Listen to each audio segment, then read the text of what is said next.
You wake up in medieval times. You wouldn't last a day. You don't open your eyes so much as the darkness simply becomes less dark. There's no alarm, no notification, no gradual brightening of a smart light easing you into the morning. There is only cold, a cold that has been sitting on your chest all night, patient, waiting for you to notice it. You notice it now. The surface beneath you is not a mattress. It's a shallow wooden frame stuffed with dried straw, and through the thin wool blanket pulled over you, you can feel every ridge, every lump, every place where the straw has compacted and gone flat. You've been lying in the same position for hours. Your lower back already aches. You sit up. The room is small, smaller than you're expecting. One room, really, a single space that serves as kitchen, sleeping area, storage, everything. The ceiling is low enough that a tall person would have to mind their head. The walls are a mixture of timber framing and packed daub, a clay and straw composite, and in a few places the surface has cracked overnight, thin threads of cold air finding their way through. The floor is packed earth, not stone, not wood. Earth. There is no heating in the modern sense. There was a fire last night in the central hearth, a shallow pit in the middle of the floor, no chimney, just a hole in the roof above it, and the embers are still faintly glowing. A thin ghost of smoke still drifts in the room. It's been drifting all night. Everything in here, the walls, the wool blanket, your hair, carries that smell. Wood smoke, old and stale, worked into everything like a dye. You breathe it in, and it coats the back of your throat. This is the first thing you realize. The smell of this world is not clean. It is not bad, exactly, not yet, but it is thick, layered, alive in a way that the air in your home never is. Smoke, animal, damp timber, the faint sourness of yesterday's work. Every breath brings information you didn't ask for. You stand up, and immediately two things happen. Your feet touch the earthen floor, and the cold moves up through your soles like cold water, and your head, still foggy, still reaching for a morning that is simply never going to arrive in the form you're used to, has to make peace with the fact that there is no coffee, there is no light switch, there is no phone to reach for, no low noise of a refrigerator, no low hum of a world that runs on electricity. The silence here is not peaceful. It is vacant. It presses against your ears. Outside, though, something is already moving. You can hear it, the low, distant sound of someone beginning their work, a rhythmic thud, the creak of something heavy, a rooster surprisingly close, cutting through the gray morning like a small announcement that the day has begun, whether you're ready or not. You are not ready. Dressing takes longer than it should. There are no buttons, not here, not in the way you know them. The clothing is wool, rough spun, and it sits against your skin with a texture closer to sandpaper than fabric.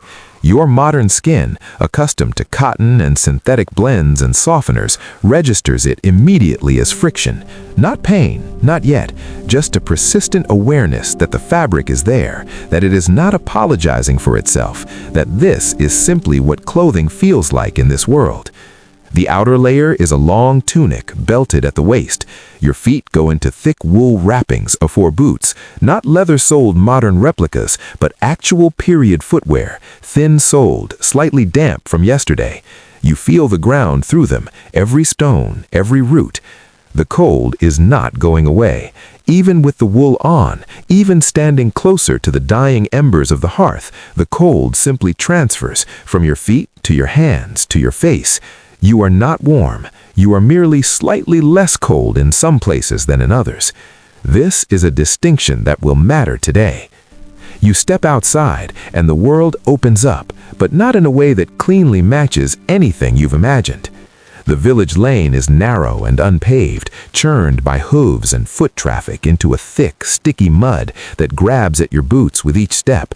The thatched roofs of the houses nearby are heavy with last night's damp, and water drips steadily in their eaves, landing in small, dark craters in the mud below.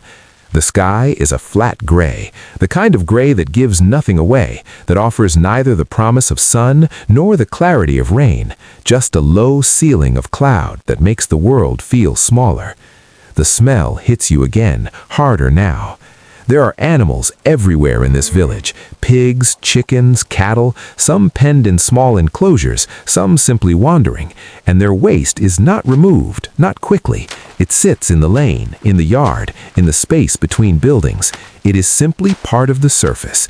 You navigate around a dark patch near the fence line and step over something you choose not to examine closely. Nobody else seems to notice.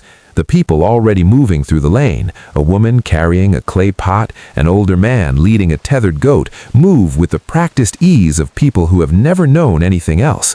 This world is not dirty to them. It is simply the world. To you, it is an adjustment that your body has not finished making. Breakfast, when it comes, is not what you'd call breakfast. There is a bowl of pottage, a thick, gray-beige porridge made from boiled grains, possibly oats, possibly barley, stirred together with water and a little salt.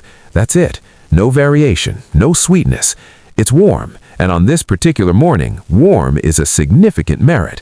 But the texture is paste, heavy and plain, and you eat it from a wooden bowl with a wooden spoon while standing near the fire, because there are no chairs for everyone, just a bench for the older members of the household.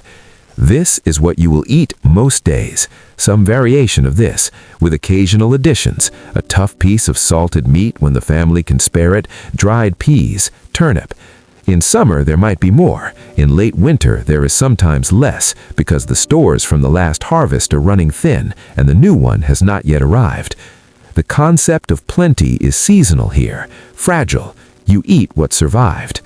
You drink water from a clay vessel, and somewhere in the back of your mind you register the fact that this water has not been treated, not filtered, not tested. You don't know where it came from. You drink it anyway because there is nothing else and because thirst doesn't wait for certainty. The morning is not yours to spend. This is perhaps the hardest thing to absorb, not the cold, not the food, not even the smell. It's the fact that from the moment the sun rises, your time belongs to the land, to the season, to the immediate and constant demands of a life that does not run on convenience. Today, the work is in the field. The soil needs turning ahead of spring planting, and you are handed a tool, a heavy wooden-handled iron spade, and shown a section of ground. And then everyone begins, and there is nothing else to do but begin with them. The earth is cold and hard. The spade bites into it reluctantly. Each turn takes effort, not the kind of effort you apply at a gym, measured, controlled, with a specific endpoint, but relentless, repetitive effort, with no finish line visible. You stop to rest after what feels like a long time. It has been 30 minutes. The others have not stopped. This is the moment, somewhere in the middle of the second hour, hands aching, back beginning to argue seriously, breath visible in the cold air, where the weight of it becomes real. Not dramatic, not sudden, just heavy. You understand, in a way that no book or documentary has ever quite conveyed, that this is not a hard day. This is simply a day. There will be another one tomorrow, identical in its demands, slightly different in its weather, and the day after that, and the one after that. Season to season, year to year, the work continues, and the body is the engine, and the engine does not get to rest until it is genuinely spent. The people around you are not miserable. That's something else you have to sit with. The older man working the next section glances over occasionally, a kind of quiet camaraderie in the look, not conversation, just acknowledgement. Two of the younger workers exchange a few words, and something almost like laughter. There is a life here, a texture of relationship and routine that is not nothing. But the body, your body, is not adapted to this. Your hands, your back, your feet, your lungs breathing cold air for hours, none of it was built for this in any practical sense. Your life has made you soft in ways that only become visible in contrast to this world. You keep working. There is no alternative. By mid-afternoon, the light is already pulling back. The day in this world is short, especially in the colder months, and when the light goes, activity reorganizes itself around the firelight. You return to the house. The fire is rebuilt, a slow and careful process. Wood is not wasted. The evening meal is similar to the morning's. Pottage again, perhaps a little bread, dense and dark, torn, not sliced. Your body is tired in a way it hasn't been in years, possibly ever.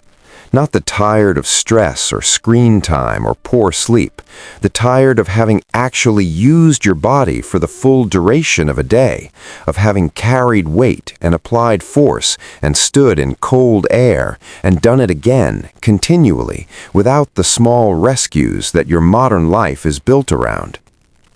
You don't have a hot shower to signal the end of the day. You don't change into clean clothes. The smoke from the fire fills the room again as evening comes, and the shutters are closed against the dark, and you are wrapped in the same wool that itched this morning, which itches a little less now only because your skin has begun to give up its objection. The conversation, what there is of it, is quiet, practical. Tomorrow's tasks, the weather, a neighbor's cow, nothing abstract, nothing distant. The entire world for these people is the radius of what they can see and touch and tend. And somewhere in the tiredness, under the ache and the smoke and the rough wool, you notice something unexpected, a kind of stillness. Not peace exactly, not the meditative calm that the modern mind romanticizes when it imagines simpler times, but a groundedness. The day was what it was, fully. Nothing was deferred, nothing was abstracted. You were cold, and then you worked, and then you ate, and now you will sleep. The loop is closed. There is no unread message waiting, no decision you've been avoiding, no ambient digital noise, just the fire and the dark and the weight of a day that actually happened in your body. You will sleep tonight in a way that is almost unconscious, not restful exactly. The straw is still uneven, the cold is still patient, but deep. Because the body, when truly spent, does not require conditions. It simply goes. Tomorrow will begin the same way, in the dark, in the cold. The loop will start again. And the people who lived this life, generation after generation for hundreds of years, they didn't survive it through strength alone. They survived it because it was theirs, because they were built inside it, shaped by it, as you were shaped by a world of temperature control and soft mattresses and light at the touch of a switch. You wouldn't last a day, not because you're weak, but because you are a product of a different world as they were of theirs. And neither world was wrong, just different in ways that the distance between them makes almost impossible to fully cross. The world before.